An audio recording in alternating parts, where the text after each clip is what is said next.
irmãos, vamos juntos louvar o nome do Senhor. Mesmo estando longe, podemos estar exaltando e glorificando o nome dEle.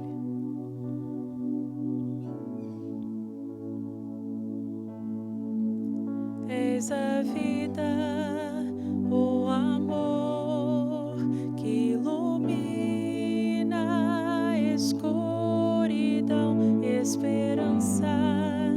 Eis a cura que traz vida ao coração. Grande é o Senhor. Eis a vida, o amor que ilumina a escuridão, esperança. Eis a cura que traz vida ao coração. Grande é o Senhor. Eis o meu respirar. Eu me entrego em louvor, me entrego em louvor. Eis o meu respirar. Eu me entrego em louvor, me entrego a ti. Grande é o Senhor. Eis a vida, o amor que ilumina a escuridão, esperança.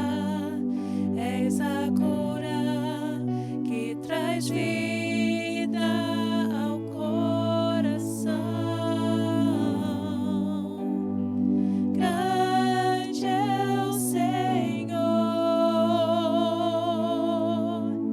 Eis o meu respirar. Eu me entrego em louvor, me entrego em louvor. Eis o meu respirar. Eu me entrego em louvor, me entrego em louvor. Eis o meu respirar. Eu me entrego em louvor, me entrego em louvor. Eis o meu respirar.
nuvens ele firmou.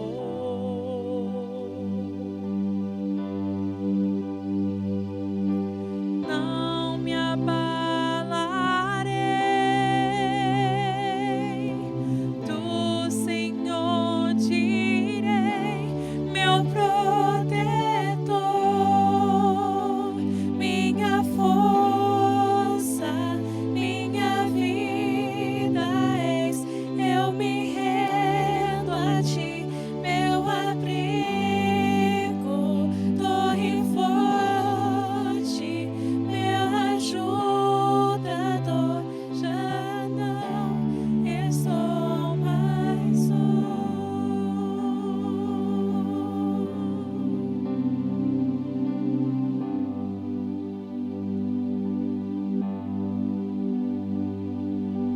Não há ninguém além de ti, Deus. Não há ninguém que eu deseje mais.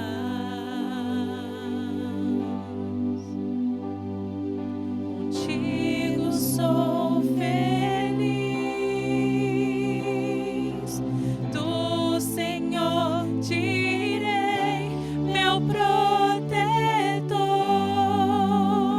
minha força, minha vida és. Eu me rendo a ti, meu abrigo, torre forte, meu ajudador. Já não, meu protetor,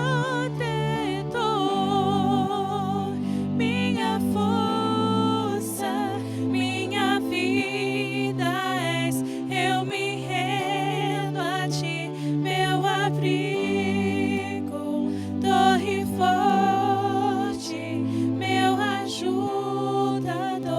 Já não estou mais só.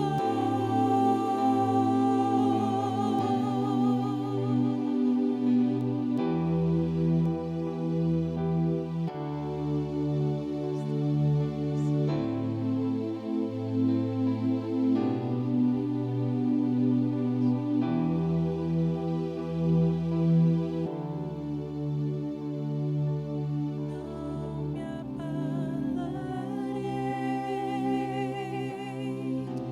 do Senhor direi, meu protetor, minha força, minha vida és. Eu me rendo a ti, meu abrigo, torre forte, meu ajudador. Já não, meu protetor, minha força, minha vida és. Eu me rendo a ti, meu abrigo, torre forte, meu ajudador. Já não estou mais só.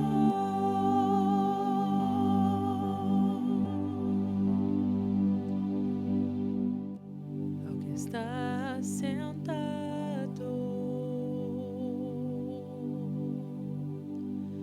no trono e ao Cordeiro seja o louvor. Ao que está sentado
ti.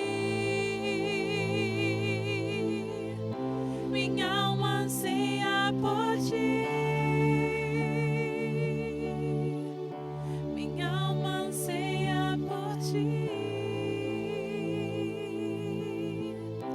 Minha alma anseia por ti.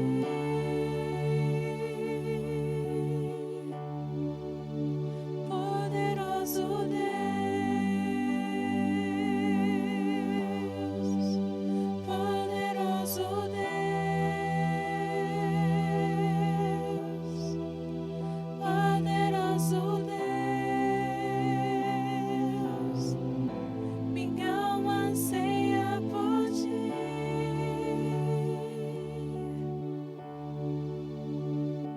Ansiamos por mais de ti, Senhor. Ansiamos pelo nosso Deus, que é o Todo-Poderoso, acima de todos, acima de tudo que é autoridade, mais poderoso do que qualquer vírus. Nós cremos e estamos seguros em ti, Senhor, arraigados na tua rocha, Senhor.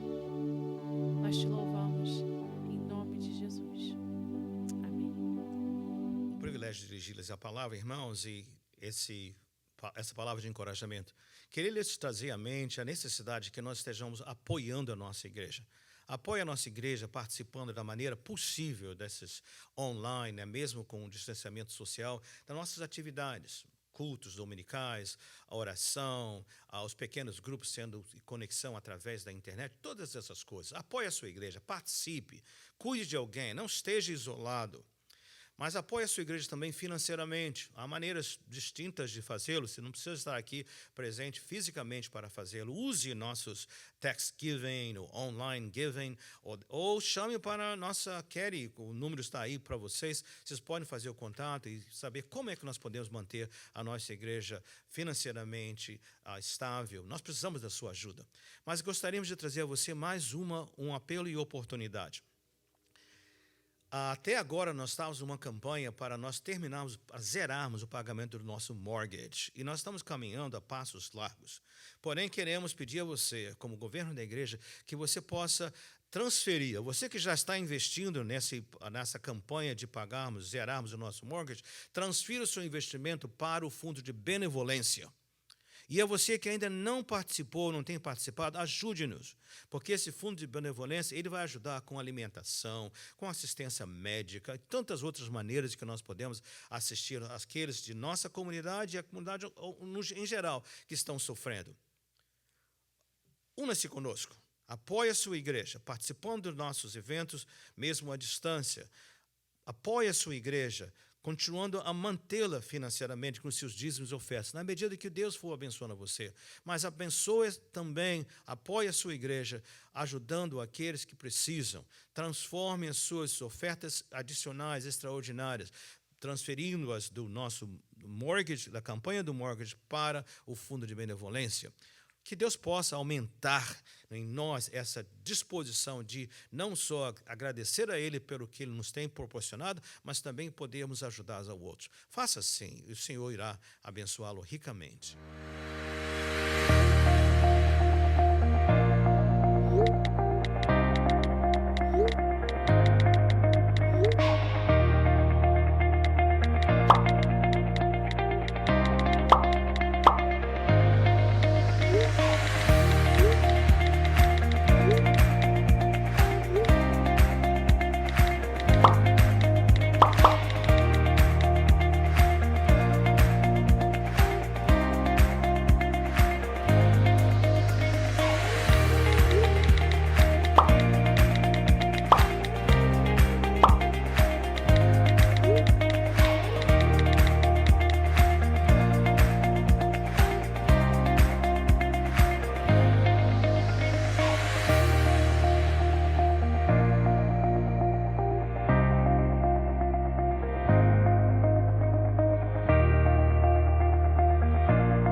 que bom estar com vocês nesse momento tão especial, tão difícil, eu diria, tão especial, tão único, né? Para a palavra de hoje, por favor, abra sua Bíblia no Evangelho de Lucas, capítulo de número 21, a partir do versículo 5.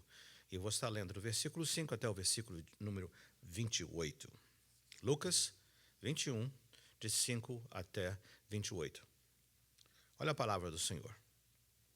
Alguns dos seus discípulos estavam comentando como o templo era adornado com lindas pedras e dádivas dedicadas a Deus.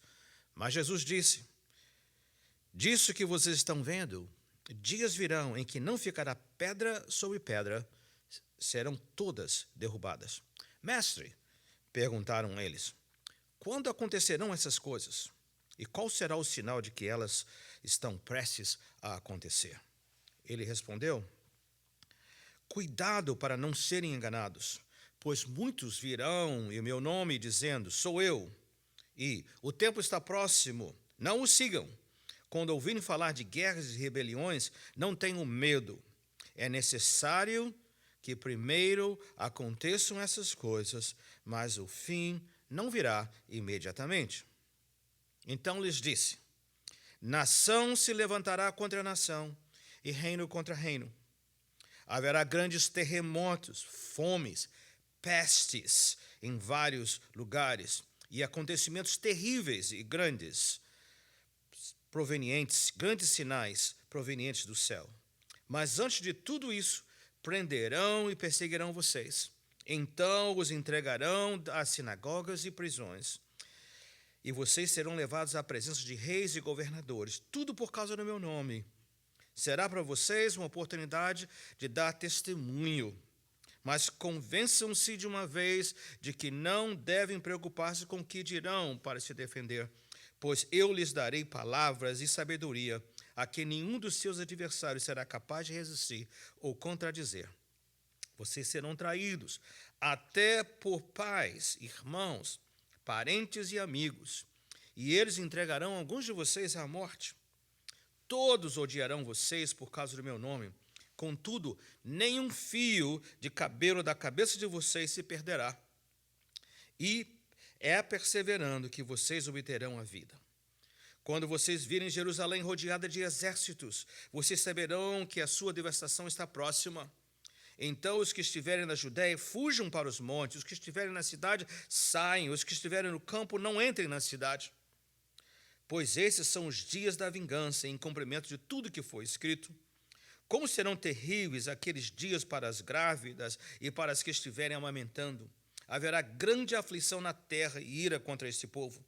Cairão pela espada e serão levados como prisioneiros para todas as nações. Jerusalém será pisada pelos gentios, até que os tempos deles se cumpram. Haverá sinais no sol, na lua e nas estrelas. Na terra, as nações estarão em angústia e perplexidade com o bramido e a agitação do mar. Os homens desmaiarão de terror, apreensivos com o que estará sobrevindo ao mundo, e os poderes celestes serão abalados. Então se verá o Filho do Homem vindo numa nuvem com poder e grande glória. Quando começarem a acontecer essas coisas, levantem-se e ergam a cabeça, porque está próxima a redenção de vocês. Vamos orar mais uma vez? Pai, dá-nos graças, Senhor, nesse momento que compartilhamos a Tua palavra. Ó Senhor, fale ao nosso coração, do seu coração para o nosso, Senhor. Esclareça, principalmente nesses momentos de insegurança, de incerteza, Pai. Fale conosco, cada um aqui ouvindo essa palavra nesse momento. Fala ao meu coração, Senhor, e usa-me em o nome de Jesus. Amém. Realmente, momentos muito difíceis que nós estamos passando. Eu creio que todos nós podemos compreender que desastres acontecem a todo tempo, porém há uma distinção, algo diferente que caracteriza esse desastre que nós estamos enfrentando do coronavírus. Eu estou me referindo ao fato de que terremotos, inundações, fogos sem controle, nós vemos essas coisas acontecendo, mas é assim, é lá no sul, é lá no oeste, é lá no norte, é lá no meio do país, coisas dessa natureza. Porém, desse momento, nós estamos enfrentando algo que nos afeta a todos. Quando está distante, lógico que nós temos compaixão, mas realmente não nos afeta porque não muda o nosso dia a dia.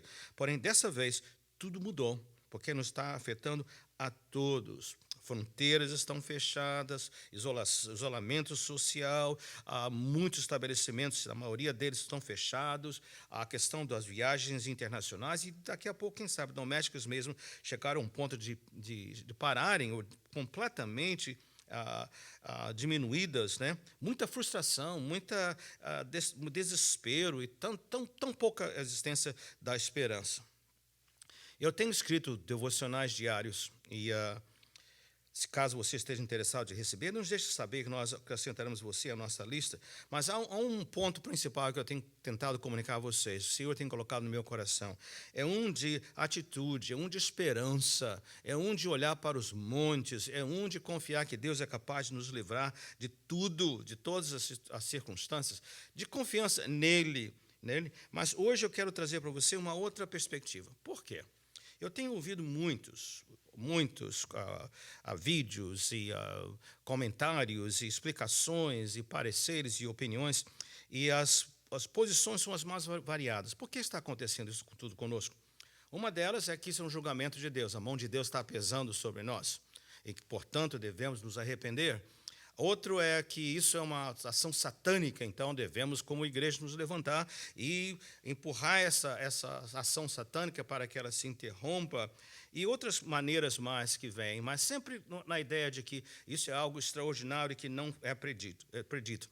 Queria que você olhasse comigo para a escritura que acabamos de ler. Queria fazer alguns pontos aqui. Essa porção de Lucas, capítulo 21, a partir do versículo 5 até o 28, como eu li, ela faz parte de um sermão escatológico, ou seja, das coisas que aconteceriam nos finais dos tempos. Esse sermão foi proferido na última semana de Jesus aqui na terra, antes dele ser traído, antes dele ser entregue às autoridades, antes dele ser morto e crucificado por nós e ressurreto. Ele pregou esse sermão lá do templo, e ele estava falando com uma multidão de corações duros, corações difíceis de atender. E, naquele contexto, ensinando aquela multidão, alguns dos seus discípulos estavam comentando com ele. Imagina, Jesus ensinando, falando aos corações, e os discípulos chegam para ele e falam: olha, Jesus, que coisa maravilhosa esse nosso templo. Olha o versículo, exatamente o versículo de número 5. Alguns dos seus discípulos estavam comentando como o templo era adornado com lindas pedras e dádivas dedicadas a Deus. Eles estavam dizendo: olha que coisa maravilhosa, é como se eles estivessem em outro planeta, né? Mas Jesus disse: disso que vocês estão vendo, dias virão em que não ficará pedra sobre pedra, serão todas derrubadas. Bem, uma vez terminado ali o sermão, como era costume de Jesus, eles se retiraram para o Monte das Oliveiras. Ali passavam a sua noite até o dia seguinte, quando voltariam aos templos.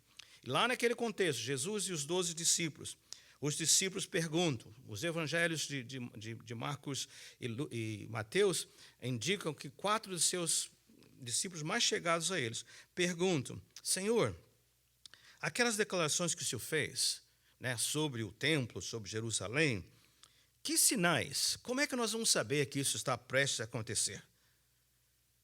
E a resposta de Jesus foi a seguinte, eu vou assim fazer um sumário. Nos versículos de 8 até o 19, ele fala que grandes calamidades vão acontecer no mundo inteiro. Segundo, ele diz também, haverá um tempo de sofrimento como nunca, a grande tribulação, como nunca aconteceu antes. Terceiro, a partir do versículo 25 até o 28, o final do que lemos hoje, mas então o Filho do Homem verá em sua glória. E a partir do versículo 29 até o final do capítulo, ele está dizendo: estejam alertas, estejam vigilantes. Hoje, nós vamos apenas focalizar, tentando entender o que está acontecendo. Nós vamos apenas focalizar nos versos de 7 ao 19. Como nós vamos saber que essas coisas estão prestes a acontecer? Eu estava pensando que é assim. Aqui embaixo está essa confusão toda, estamos especulando por que tudo isso, por que está acontecendo, é julgamento de Deus, isso é pecado nosso, é questão de Satanás, o que é isso que está acontecendo? É falta de responsabilidade nossa? O que está acontecendo? Isso que nós estamos vendo aqui de perto. Imagina que nós pudéssemos pegar agora o grande quadro, como um close-up. Imagina, a gente está se afastando e olhando da perspectiva de Deus. Eu creio que Jesus estava exatamente descrevendo o que nós estamos experimentando hoje. Ou seja, um período de grande tribulação, grandes calamidades no mundo inteiro. Quando Jesus proferiu essas palavras e declarou essa realidade, ele estava se referindo a um período entre as suas duas vindas. A primeira vinda, encarnado, o Verbo se tornou carne, habitou entre nós, e até a segunda vinda. A primeira vinda de humilhação. Ele veio, se esvaziou e tomou a forma de homem e foi obediente até a cruz. Nós sabemos tudo isso. Mas a segunda vinda, quando ele voltará, ele retornará em glória, de uma maneira assim extraordinária. Eu creio que os versículos de 8 até o versículo 19, eles descrevem esse período que nós estamos vivendo. E ele fala aqui que nós estamos vivendo esse período exatamente entre a sua primeira vinda e a sua segunda vinda. E ele dá sinais. Os discípulos perguntaram, como é que nós vamos saber? Que sinais virão que isso está para acontecer? Ele dá vários sinais. Eu vou apenas levantar alguns. Primeiro, ele diz assim, no versículo número 8, chegarão falsos profetas. E ele diz para eles, olha, gente, cuidado, não os sigam, não os ouçam. Agora imagine comigo, 12 discípulos ali com Jesus.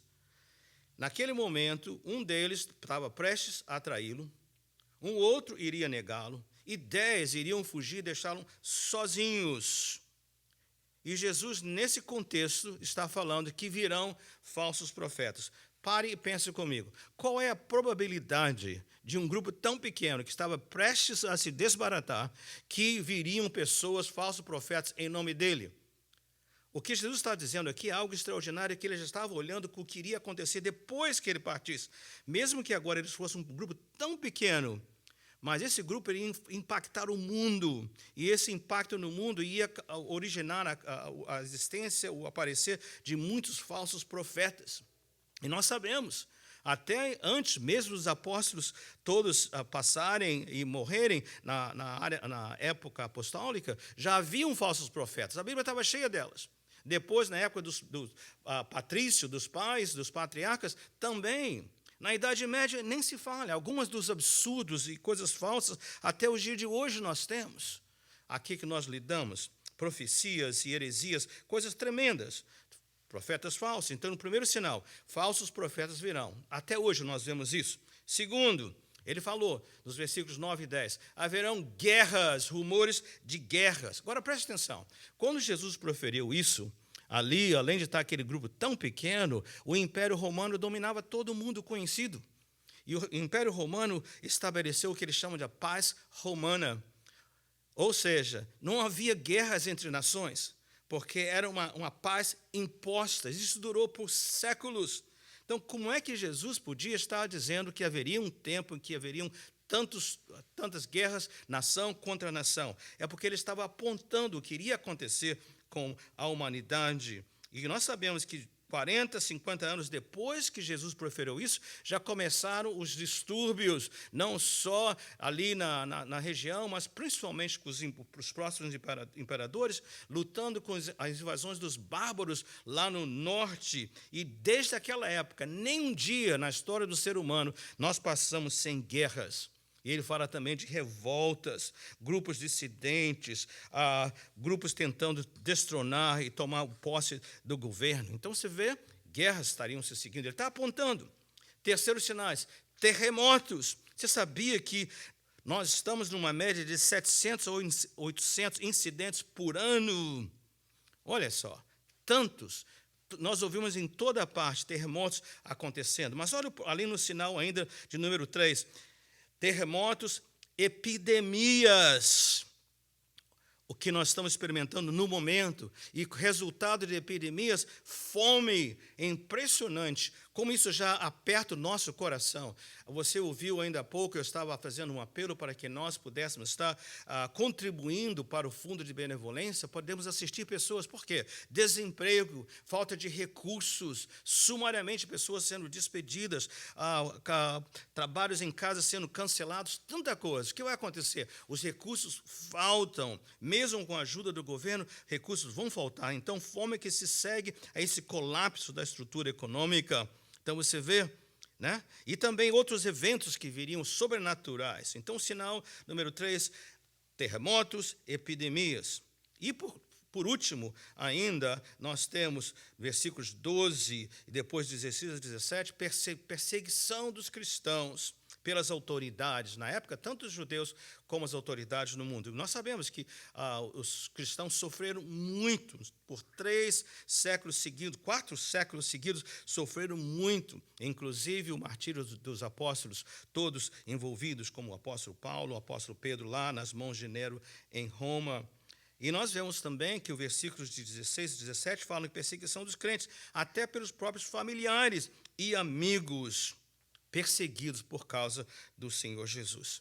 Então, o que é que nós vemos aqui? Jesus está dizendo, haverá, depois da sua partida, da sua primeira vinda, sua ascensão aos céus, um período de tribulação muito grande.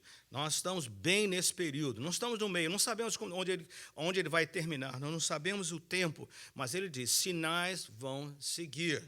Okay? Então, pastor, quais são as lições? Se o que nós estamos vendo foi predito por Jesus que iria acontecer, inclusive epidemias ou pandemias, como nós estamos vendo hoje, o que é que nós estamos... Que conclusões podemos ter? Eu creio que tenho algumas aqui. Primeiro, lição número 1, calamidades continuarão a acontecer. É triste essa notícia, mas calamidades irão acontecer até o retorno de Jesus Cristo. É uma ilusão, irmãos, pensar que nós vamos resolver essa situação e depois vamos ter uma vida feliz, sem problemas, em outra parte. Não, pelo contrário. De acordo com a palavra do Senhor Jesus, esses sinais acontecerão. E calamidades como essas é uma das bem detalhadas. Lição número 2. Por causa dessas calamidades, essa pandemia, isso deixa muito claro que nós estamos nos movendo para o final. Há um final da história, há um final dos tempos. Não é logo, ele disse, mas nós estamos na direção desse movimento. Lição número 3. Tudo isso é necessário. Essas coisas precisam acontecer antes que Jesus retorne, sua segunda vinda em glória. Por que é necessário? Você pode perguntar. Por que nós temos que passar por esse grande sofrimento? Primeiro, para expor a nossa fragilidade, a nossa impotência. Você já parou para pensar, em poucos meses, de novembro até agora, como o mundo está de ponta cabeça? Tudo sendo desbaratado, espalhando por toda parte, pessoas angustiadas, governos com esse tumulto todo acontecendo. O mundo parou. Eu não sei como você se sente, eu me sinto impotente. Nós sabemos que, com todos os esforços, o que é que nós podemos fazer?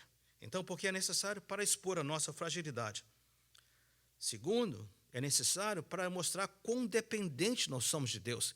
Que loucura, gente. A gente vive como se nós pudéssemos... Deus é assim uma opção, a gente pode adicionar à nossa vida. Por causa da nossa fragilidade, nós estamos totalmente... Ele é soberano, nós não temos para onde recorrer. Ele é o único lugar seguro, mas isso traz à tona, expõe como nós somos dependentes de Deus. Mas há mais. Eu creio que esta tragédia que nós estamos enfrentando traz à tona, expõe, coloca aí bem claro como o pecado de Adão impactou a raça humana. Lá em Gênesis, lá no capítulo 3, quando fala da queda, quando Deus está se dirigindo a Adão, ele fala assim, maldita é a terra por causa de você, Adão. Está bem claro.